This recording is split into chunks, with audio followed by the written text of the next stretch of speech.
Salam guru penggerak.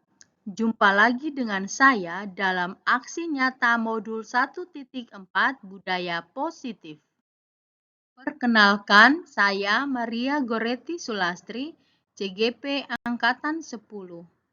Bersama Ibu Fasilitator Ibu Marlis Metekohi dan pengajar praktik Bapak Fridus Yansen Lotuk. Aksi nyata dalam modul 1.4 ini, saya akan menyebarkan pemahaman dan penerapan pengalaman budaya positif kepada rekan guru SMKN Raihat. Konsep utama dalam budaya positif ada 8 hal yang akan dipelajari, yaitu perubahan paradigma, disiplin positif, nilai-nilai kebajikan, kebutuhan dasar manusia, motivasi perilaku manusia, 5 posisi kontrol restitusi, keyakinan kelas, dan yang terakhir segitiga restitusi. Siang Bapak Ibu guru hebat. Terima kasih atas kesediaan waktunya untuk bisa menghadiri kegiatan kita di hari ini. Perkenalkan, saya Maria Goretti Sulastri. Saya calon guru penggerak angkatan 10 dari sekolah kita SMKN Raihat. Sebagai tugas modul 1.4 budaya positif, aksi nyata yang saya harus lakukan adalah menyebarluaskan pemahaman dan penerapan pengalaman budaya positif. Kesempatan ini saya berharap kita sama-sama belajar untuk membiasakan budaya positif di sekolah kita. Ya, selamat datang para guru hebat. Mari belajar bersama, berkolaborasi, saling mendukung demi mewujudkan disiplin positif di sekolah kita tercinta. Ya, saya minta teman-teman semua kita berdiri dulu untuk kita ice breaking, penambah semangat agar bisa konsentrasi.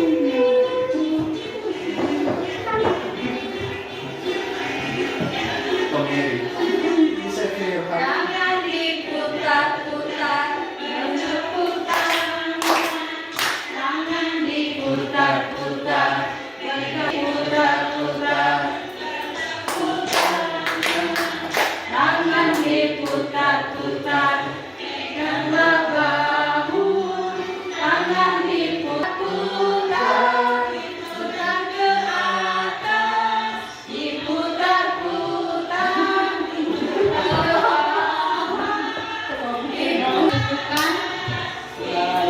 Semoga menambah semangat. Terima kasih Bapak Ibu guru. Ini konsep utama dari modul budaya positif ada 8 hal yang kita harus pelajari. Yang pertama, perubahan paradigma. Yang kedua, disiplin positif. Yang ketiga, nilai-nilai kebajikan. Yang keempat, kebutuhan dasar manusia. Yang kelima, motivasi perilaku manusia. Yang keenam, 5 posisi kontrol. Yang ketujuh, keyakinan kelas. Dan yang terakhir, kedelapan, segitiga restitusi. Kita bahas yang pertama adalah perubahan paradigma. Pembelajaran dengan paradigma baru merupakan pembelajaran yang dirancang berdasarkan prinsip pembelajaran berdiferensiasi, sehingga peserta didik belajar sesuai kebutuhannya berdasarkan tahap perkembangan sesuai teori psikologi modern untuk mewujudkan profil pelajar Pancasila. Profil pelajar Pancasila ada 6 dimensi, yaitu yang pertama, beriman dan bertakwa pada Tuhan Yang Maha Esa. Yang kedua, berkebinekaan global. Yang ketiga, bergotong royong. Yang keempat, kreatif. Yang kelima, bernalar kritis. Dan yang terakhir, mandiri. Kita lanjut ke disiplin positif. Disiplin berasal dari kata disiplina yang artinya belajar. Disiplin mengacu pada disiplin diri yang memiliki tanggung jawab terhadap apa yang dilakukan berdasarkan nilai-nilai yang diyakininya. Disiplin positif merupakan salah satu cara penerapan disiplin yang bertujuan untuk menumbuhkan kesadaran serta memberdayakan murid tanpa imbalan, penghargaan atau ancaman dan hukuman. Jadi di sini mau dijelaskan bahwa Kita juga refleksi pribadi ya, karena kita disiplin hanya untuk supaya orang lain melihat kita disiplin. Tapi sesungguhnya disiplin itu harus berasal dari diri kita sendiri. Sebagai pendidik, tujuan kita adalah menciptakan murid yang memiliki disiplin diri sehingga mereka berperilaku mengacu pada nilai-nilai kebajikan universal dan memiliki motivasi intrinsik dalam perubahan perilaku ke arah yang lebih baik.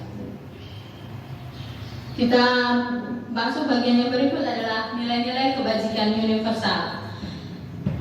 Yang dimaksud nilai-nilai kebajikan universal adalah nilai yang disepakati bersama lepas dari suku bangsa, agama, bahasa maupun latar belakangnya.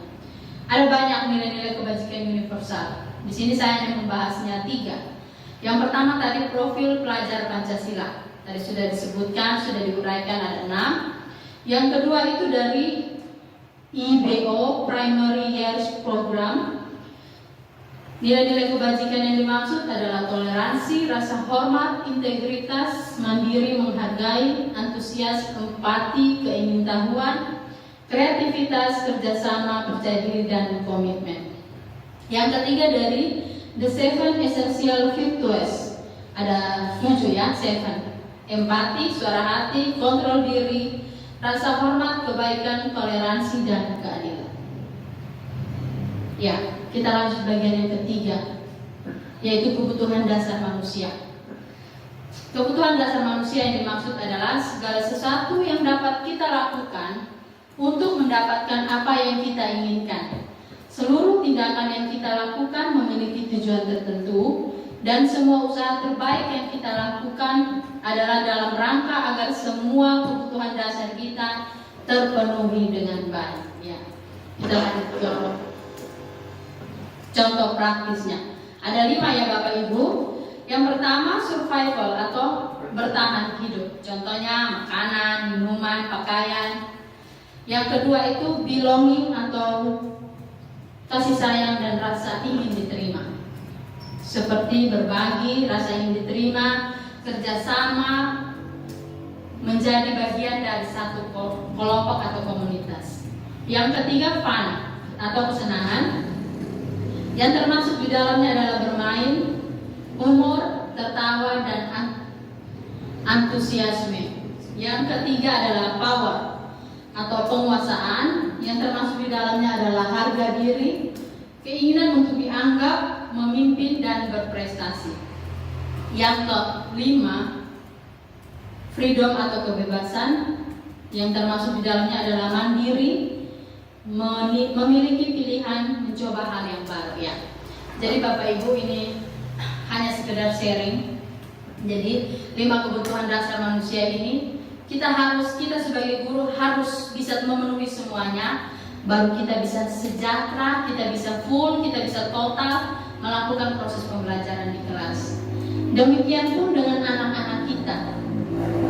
5 kebutuhan dasar mereka harus terpenuhi. Jika tidak, maka mungkin kita akan menemukan bahwa di kelas mereka sering membuat ulah, baik dalam proses pembelajaran sering izin keluar. Itu salah satu bentuk mencari perhatian dari kita.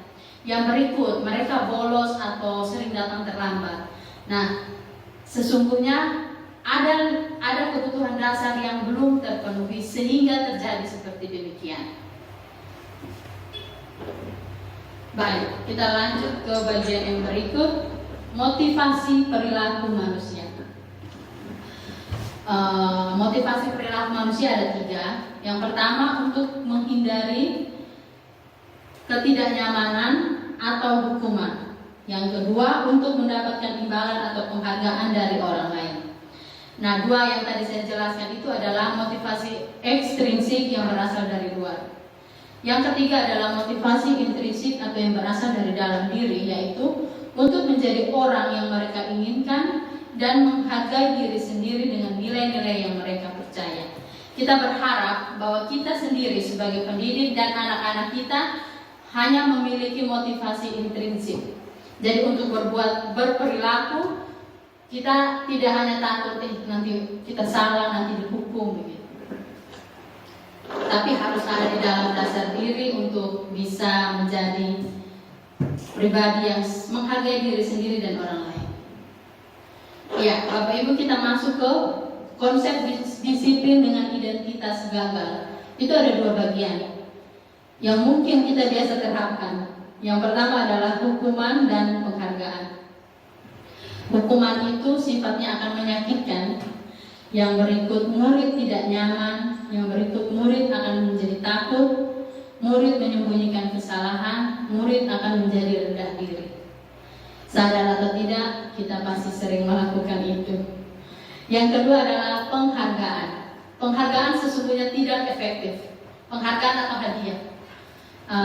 Penghargaan itu akan merusak hubungan dengan orang lain. Artinya begini, misalkannya si A bisa menjawab dengan benar dan kita memberi dia hadiah, maka B, C, D, dan E akan merasa iri. Jadi ya, kita sebaiknya mengurangi kebiasaan kita memberi penghargaan itu.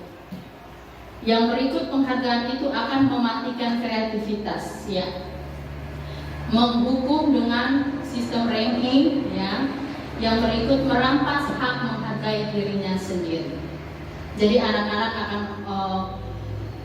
tertanam di dalam otak bahwa saya harus melakukan yang terbaik, buat sesuatu yang baik, bukan untuk menghargai diri sendiri, tapi untuk mendapat penghargaan dari Bapak Ibu guru. Sebelum saya lanjut, Bapak Ibu guru hebat, boleh sambil snack. Ya, saya lanjut ke tadi yang identitas gagal ya Bapak Ibu guru. Sekarang kita masuk ke konsep disiplin dengan identitas sukses. Identitas sukses itu ada dua hal. Yang pertama, konsekuensi dan restitusi. Konsekuensi, penguatan jangka panjang, perlu monitoring berkelanjutan, murid akan menghormati peraturan, dan kehilangan waktu untuk merenungi kesalahan. Ya, konsekuensi ini sebenarnya bagus. Kalau menurut saya pribadi bagus. Jika si A salah, dia harus buat sesuatu. Tapi itu setelah saya mengikuti pendidikan guru penggerak, saya baru menemukan bahwa ada satu istilah yang namanya restitusi. Mungkin kawan-kawan juga sudah mengetahuinya, tapi untuk saya hal yang baru. Ternyata ada satu bagian yang sangat bagus untuk kita bisa terapkan di lingkungan sekolah kita. Namanya restitusi. Nah, murid bisa bertanggung jawab atas perilakunya. Kita akan fokus pada pemecahan masalah jangka panjang. Murid bisa menghormati dirinya dan orang lain. Murid bersemangat memperbaiki kesalahan dan proses kolaboratif yang mengajarkan murid untuk mencari solusi sendiri. Ya. Nanti kita lihat di contoh ya Bapak Ibu. Ya, Bapak Ibu guru hebat, kita lihat ada contoh di sini. Ada kasus seorang siswa tidak mengerjakan tugas. Kalau untuk hukuman, misalkan kita akan memberi, jika siswa tidak mengerjakan tugas, saya sebagai guru akan memberi hukuman dengan lari keliling lapangan 10 kali ataupun berlutut mungkin. Nah, guru marah dan murid takut. Nah, kalau bentuknya konsekuensi, guru memberikan konsekuensi untuk dikerjakan pada jam istirahat. Jadi seharusnya jam istirahat anak-anak bisa beristirahat, bersenda gurau dengan teman, tapi dia harus tetap di kelas untuk mengerjakan tugas. Itu konsekuensi yang kita buat antara guru dan murid. Nah, ada hal yang baru, itu adalah restitusi. Bukan baru, tapi untuk saya yang baru. Ini sudah ada sebenarnya, cuma tidak diterapkan. Guru akan menanyakan keyakinan kelas dan membantu menyelesaikan masalahnya. Guru terbuka dan siswa akan menghormati dirinya dan orang lain. Baik, kita lanjut ke 5 posisi kontrol restitusi. Jadi kita sebagai guru ini ada 5 posisi kontrol. Untuk restitusi ini tidak hanya kita terapkan di anak murid kita di sekolah, tapi bisa kita terapkan untuk anak-anak di rumah. Yang pertama itu penghukum, yang kedua pembuat merasa bersalah, yang ketiga teman, yang keempat pemantau, dan yang kelima manajer.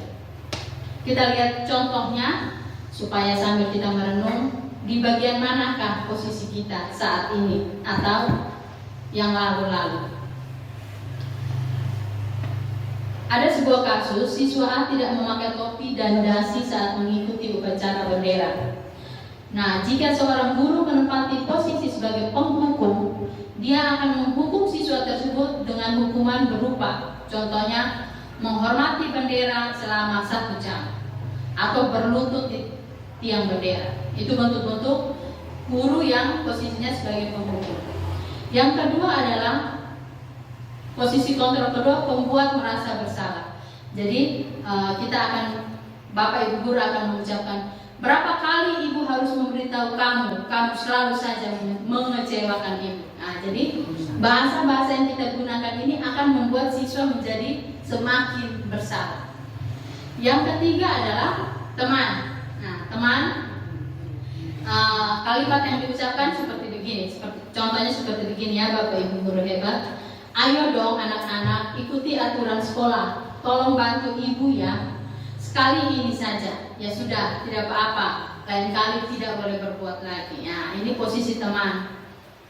Mungkin kita sering buat ini.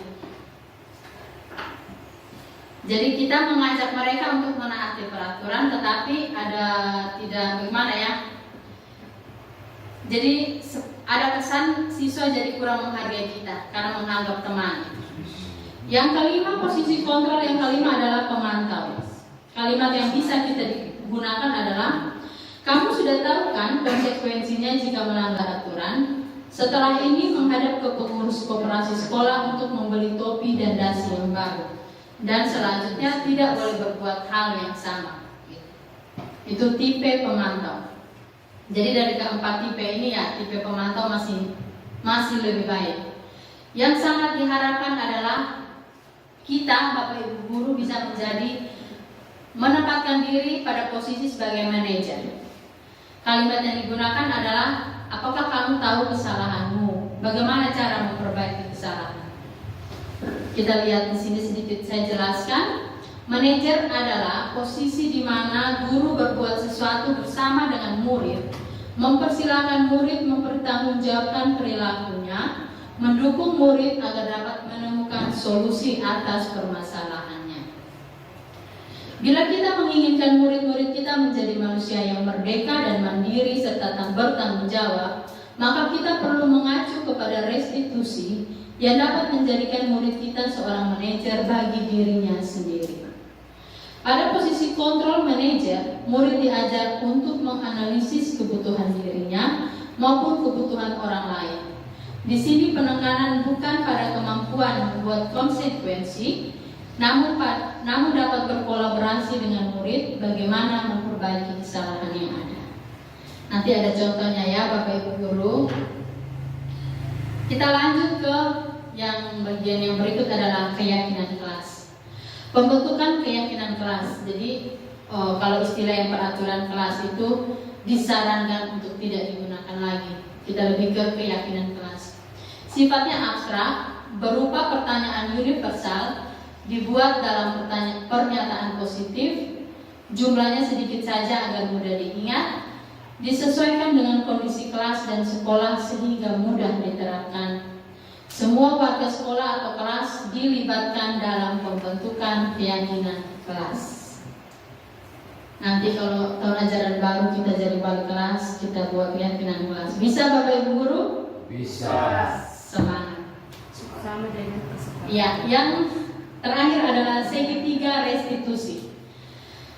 Segitiga restitusi adalah suatu proses dialog yang dijalankan seorang guru agar dapat menghasilkan murid yang mandiri dan tanggung jawab. Ada 3 tahapan dalam segitiga restitusi. Yang pertama, menstabilkan identitas. Berdasarkan prinsip membuat kesalahan adalah bagian dari sebuah proses.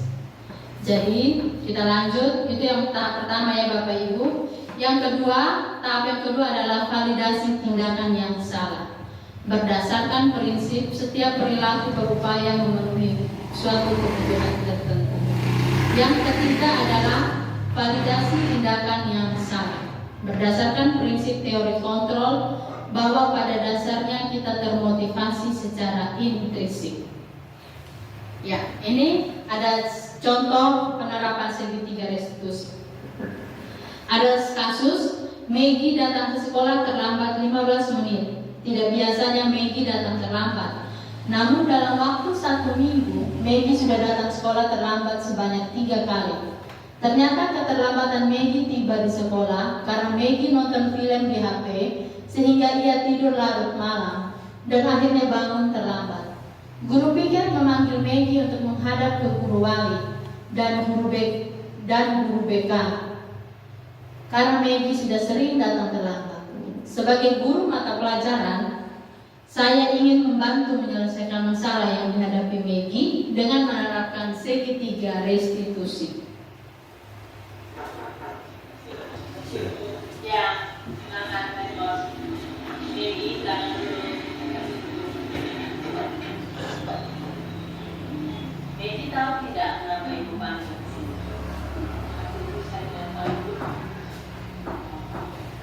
Tadi ibu ada lihat Maggie datang terlambat, laki-laki. Kenapa Maggie sampai terlambat? Bahkan tadi sampai guru wali pagi, guru BK pagi. Kira-kira ibu boleh tahu tidak apa yang menyebabkan Maggie datang sekolah terlambat?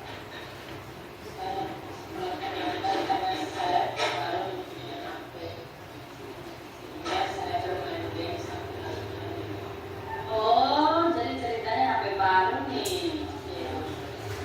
Baik nih.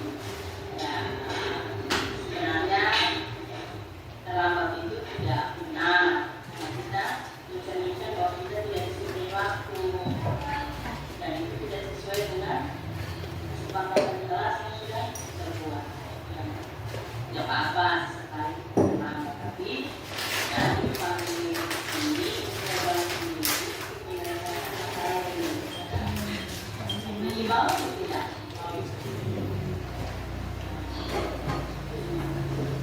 Tapi yang ini kesepakatan kelas yang terbuat. Saya ingat kesepakatan kelasnya apa saja yang harus sekolah.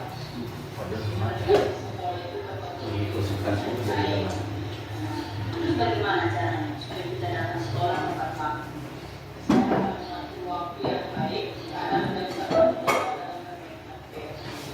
benar sekali. Jadi sudah tahu solusinya, jadi Maggie sudah terbukti dan mengulangi kesalahan yang sama. Maggie bersedia? Bersedia ya. Mulai kapan Maggie akan melakukannya? Memperbaikinya. Perbaikinya mulai hari ini.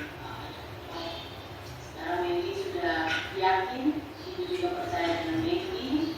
Maggie perbaiki mengatur waktu sedemikian. Jadi HP baru itu jangan membuat Maggie terlena sehingga main HP terus, bahkan bisa membuat Maggie tidak belajar. Benar atau tidak? Iya. Atur waktu sedemikian rupa supaya tidurnya lebih serius, berpagi tidak terus. Bisa Maggie? Baik. Sekarang Maggie boleh kembali ke kelas ya.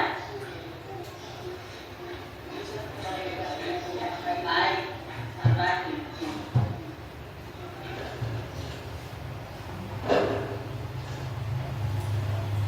Ya, baik teman-teman, Bapak Ibu guru hebat. Ini salah satu contoh penerapan segitiga restitusi dalam memecahkan permasalahan yang dihadapi murid kita. Agak berat juga sih, tapi kalau kita berniat pasti kita bisa. Ya, kita sudah sampai di bagian penutup, Bapak Ibu guru. Dalam penerapan disiplin positif, hendaknya kita sebagai pendidik memiliki standar kepribadian, profesional dan sosial yang baik, di mana guru mampu merefleksikan dirinya dalam posisi kontrol saat ini dan perjalanan diri kita menjadi amo atau manajer yang menuntun murid-muridnya menjadi insan yang mandiri, merdeka dan bertanggung jawab sesuai standar nasional pendidikan. Terima kasih atas perhatiannya. Selanjutnya kita akan masuk ke sesi diskusi. Tidak bertanya ya, diskusi. Bagaimana kita bisa menerapkan budaya positif di sekolah kita. Terima kasih, saya persilahkan. Atau kalau mau, ya baik, silakan Pak John. Baik, terima kasih. Kalau mau, Materi yang disajikan ini sangat menarik dan ini patut kita terapkan dalam lembaga pendidikan kita karena berkaitan dengan budaya positif.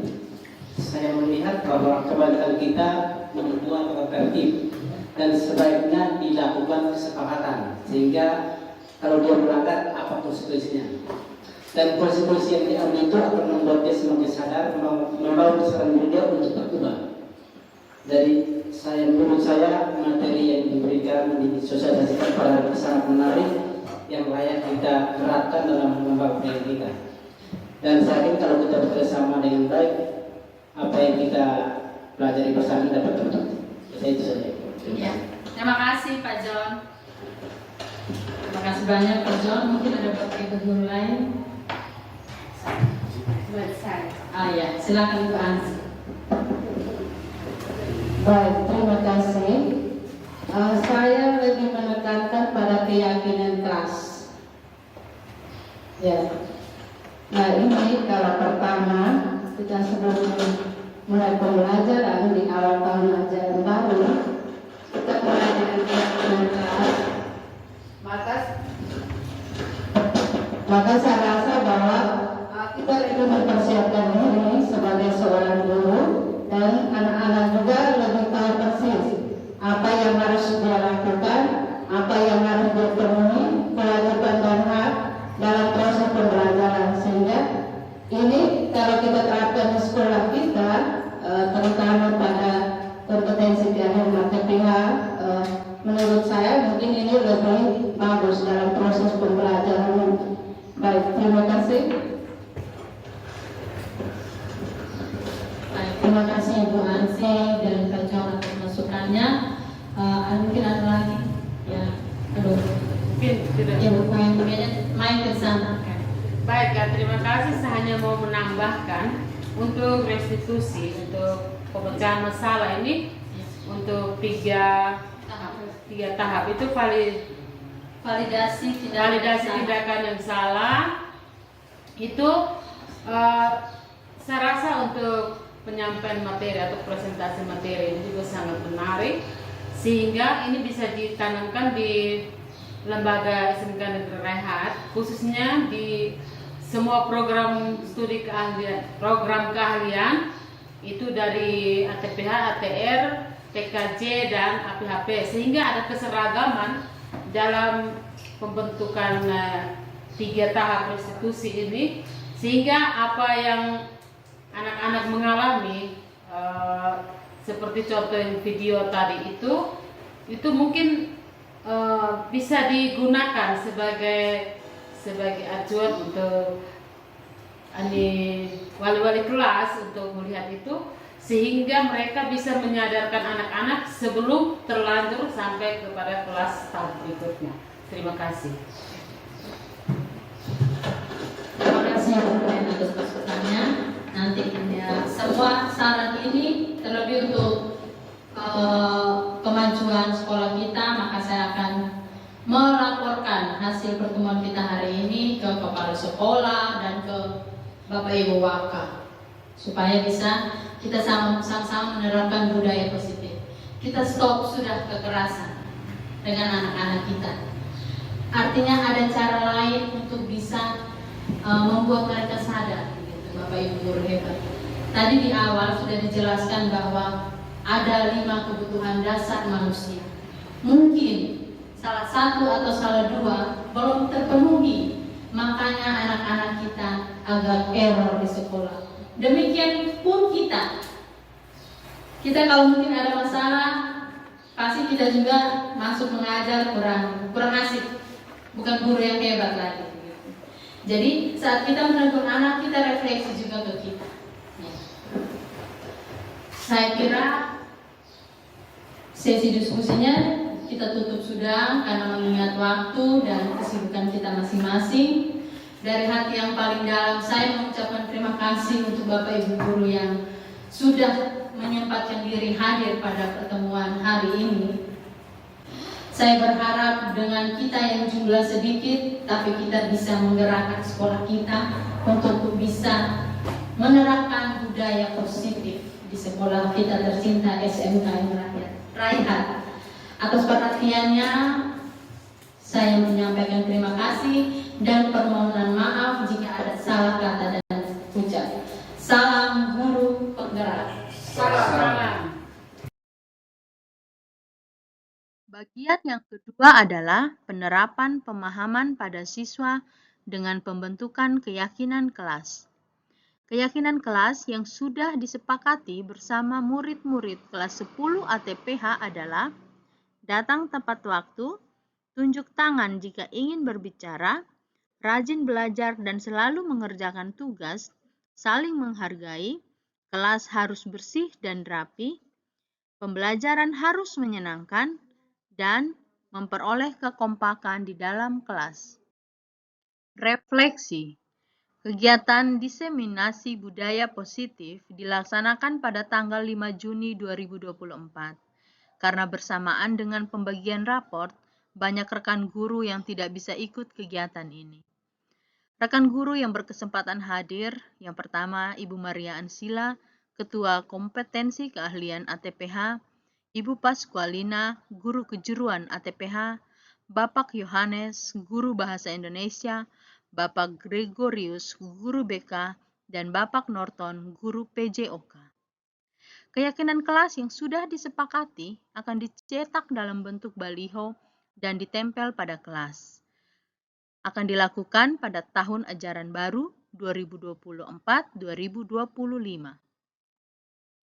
Sekian dan terima kasih. Salam guru penggerak.